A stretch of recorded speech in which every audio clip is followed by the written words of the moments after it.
right. Finally, we're in February 2026, the first.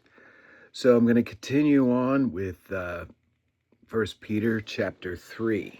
Okay, this gets a little bit dicey because we're talking about godly action and character of Christian wives. And in the modern world, obviously, we have women that want to be both great moms and great career ladies. And I've often said this to people, it's impossible to be great at both. To be a great wife and to be a great homemaker and to be a great mom requires incredible focus. You have to fear God and you have to be able to endure hardship, especially if you're going to be a mom multiple times, as my wife has. Your body's not going to hold up the more kids you have. Everything is impacted. Your whole body is impacted by bearing children.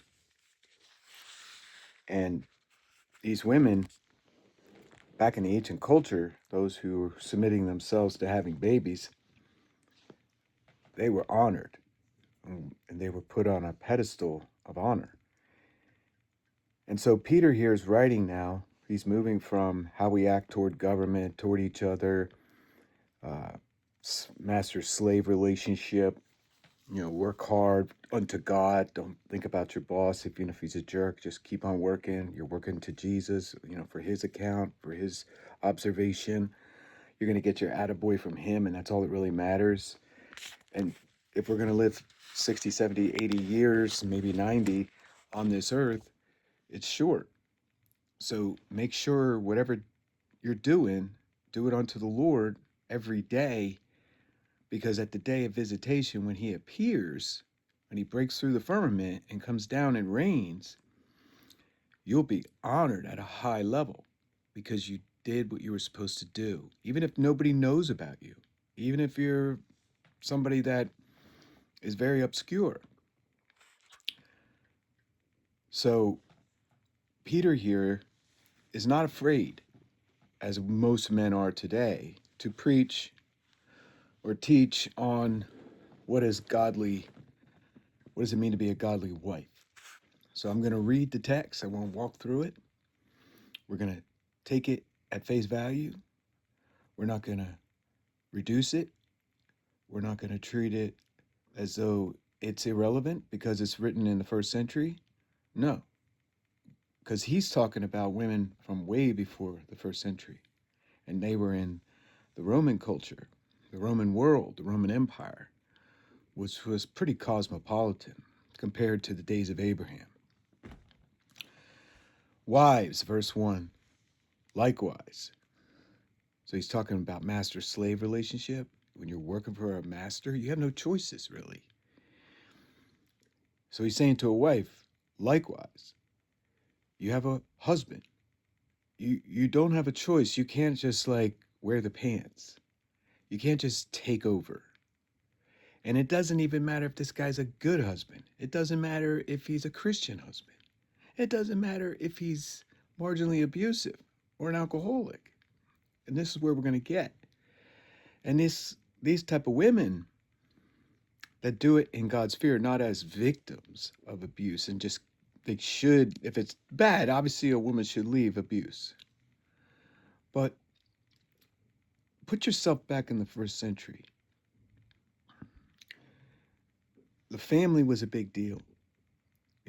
Paul would want men to get married and bear children because it grows the kingdom in that sense. You're training up your children in the ways of the Lord. Ephesians 6, fathers are raising children. If you have no kids, there's no future for the church.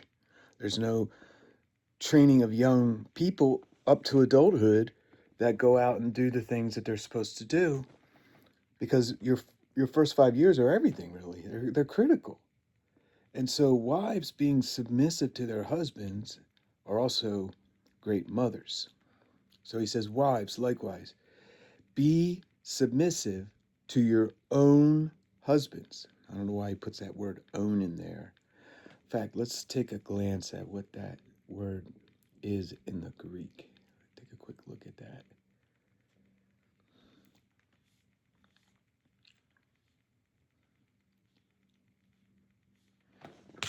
Okay, here we go. Sorry.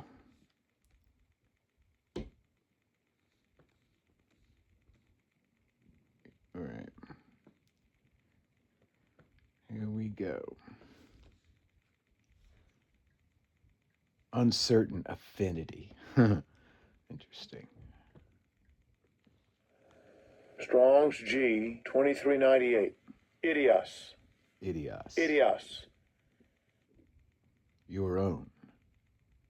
His own. Their own. Yeah. It's pertaining to oneself, one's own, belonging to oneself. Whew, that's heavy. I don't know if you feel that, but when we get married, we lose our original self and we become one flesh with another being, another human. And it's obviously male, female is righteous and holy and good, and that's what God designed, and that's what he wants, and homosexuality plays no role in this. Think about a homosexual couple here trying to make sense of this passage if they call themselves Christians. They can't. This is women, wives, submissive to their own husbands. They're one flesh person. They're covenant husbands, the ones they said they would love until the end. They made a covenant. They swore their allegiance for their whole life to that man, their own husband.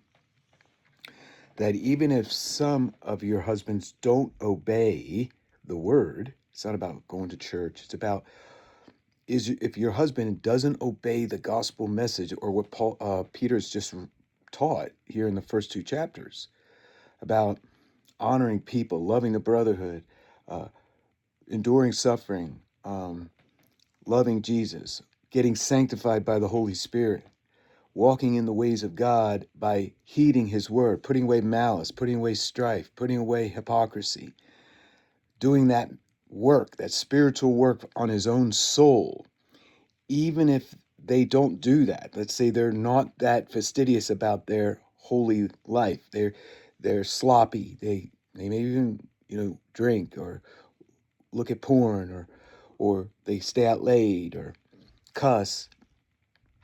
But he's saying, even if some do not obey the word, they, without words out of your mouth, woman, because women can go gossip about their husband. That's a no-no. You'll never restore a husband if you're talking about him to your girlfriends. It's not gonna happen. It's something you got to work through. That's private. The struggles that a married couple is having, yeah, you can bring a pastor in, maybe a really proven Christian counselor type that can keep secrets, but not people that you know, not church friends, not family even, not even your parents if you're a young couple or, that was one thing my wife and I held to. We never talked about our marriage stuff to our parents, to our siblings. Never. My wife didn't, I haven't. So we've been married 35 years. The problems we have in our marriage, the kids can hear us if we're having a bad spat, right? They know about it. But they see restoration. They always see restoration. We always get it right. We always fix it. We make up, right? But he says here, without a word. So fear God, love God, pray for your husband.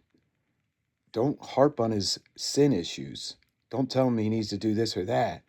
Just keep loving Jesus and just keep fearing God and prepare yourself for the day of his appearing. As he said in the first two chapters, get ready for that day where you'll be vindicated. Live like that. That this man, it says right here at the end of this verse, may even be one with your holy conduct. The goal here is for you to show Christ to this man who's not obeying the word in such a way that you win him. Because he's like, you know what? This wife is so amazing. She prays for me. She loves me. She makes food for me. Even though I don't technically probably deserve this kind of love, you show the agape love of Jesus to your husband, it can break him to love you and stop his bad action.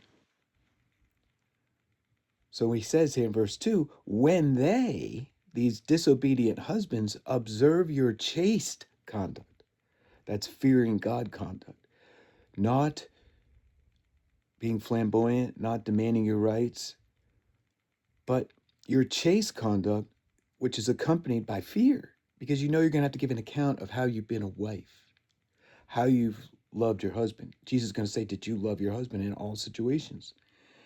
We're all going to be judged how we treated our spouses. Men is, did you lay your life down? Did you take up your cross and cherish her and nourish her in the ways of the Lord? Did you pray for her? Did you serve, her needs by doing the things you needed to do on every level of life, not just the physical supply of money, but the emotional needs, which means listening, which means going away if you're able to do that, if you're able to get away and talk, praying with them, reading the word with them. All of that is part of our responsibility as men. And the wife's responsibility is to respond in kind, is to encourage the husband to do more of that, to encourage him to lead her in prayer, to encourage spiritual leadership. And I've seen this many times in my life where women will complain their husband doesn't lead. I need more leadership. I need more spiritual support. Well, again, you don't share that with your friends. You take that to the Lord and you let the Lord work on him. And you just keep loving him and praying and praying. And every little thing he does that's closer to what you want, encourage that, honor that, hug for that. Give him hugs, give him kisses, give him whatever he needs. Intimacy is a very important thing in a marriage. Sexual intimacy is huge. It restores things. It's a reset if it's done correctly. Verse 3 says, and do not let your adornment, don't dress yourself up on the outward, fancy makeup, boob job, silicone, all the nonsense, working out at the gym so other men can look at your tight pants and stuff. Do not let your adornment be merely outward, arranging of the hair, wearing gold, or putting on fine apparel. Now you got to take that to the modern time. You know what I mean, guys. And you know when you're doing it for people to notice you if you're married and you're a woman and you look good and you got a nice rear end. You know how to cover that rear end in a way that's modest, and you know how to show that rear end in a way that's not modest. Same with the chest and the shirts you wear. You know how to present yourself to the world that's modest, and you're in control of that. You're in control of your makeup. You're in control of your clothes. You're in control of how you walk, where you walk. That's your business before God. And if you're married, you're to show your husband provocative things and sexually pleasing things, not the world. So he's saying, don't do that. Rather, he says, let your hidden person be seen. Let your heart come out on display. Let your soul that loves God be the thing that makes you beautiful, makes you desirable. Because it is desirable, believe me. A woman that loves Jesus and loves her husband is in a marriage situation, is very attractive to a man of God. With the incorruptible beauty of a gentle and quiet spirit. Not bombastic, not argumentative, not loud, not combative, but a gentle and quiet spirit, which is very precious in the sight of God. So it's not just, oh, you want me to be this nice little submissive wife, so, you men get to be, strong leader, get what you want, do what you want. No. He's saying that a gentle and quiet spirit is precious in the eyes of your creator, the one who gives you breath, the one who owns your future, the one who you're going to have to give an account to. This isn't about the man. This is about you and God. This whole conversation is about you and God. Yeah, you have a husband. He's yours. You made a promise to be with him for the rest of his days, to take care of him, love him in the good times and bad times. And attitude, good attitude, bad attitude, you're going to love him unconditionally. You made covenant. Yeah, that's yours. That's your life. But ultimately, how you were a wife is what you're going to have in your presentation to God when you die. I gave my life over to being a godly wife. I prayed for my husband and my children. I was faithful in the secret place. I was there regularly. As my grandmother, Mumu, we called her Mumu, prayed all the time, had 10 kids, outlived her husband almost 20 years, I think it was. But she never married again, and was a great friend, which she lived in a assisted living, in a good, positive assisted living. She was always super friendly, and always had a good spirit, always had a positive attitude, godly, talked about Jesus a lot, would just grab people's hands, start praying. She's just a beautiful human. For in this manner, in the former times, the holy women that we all respect, right? The great mothers of history, the holy women who trusted in God, not their husbands, trusted in God, adorned themselves, being submissive to their own husbands. Now look at the example. As Sarah, she wasn't perfect. She gave Hagar to Abraham. And she was one laughing when the angels came, Jesus, I believe it was Jesus and two angels, and said, you're going to have a baby, and she's 90, right? Or 89, going into 90. And she's laughing in the back there. But it doesn't say bad things. It says, as Sarah obeyed Abraham, calling him Lord. I know women hate that in the modern world. I call my husband Lord.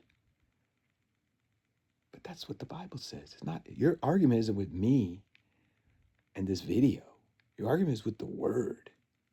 We were talking about we need more great young men that are strong and determined and good leaders. We need more women that are submissive to those husbands.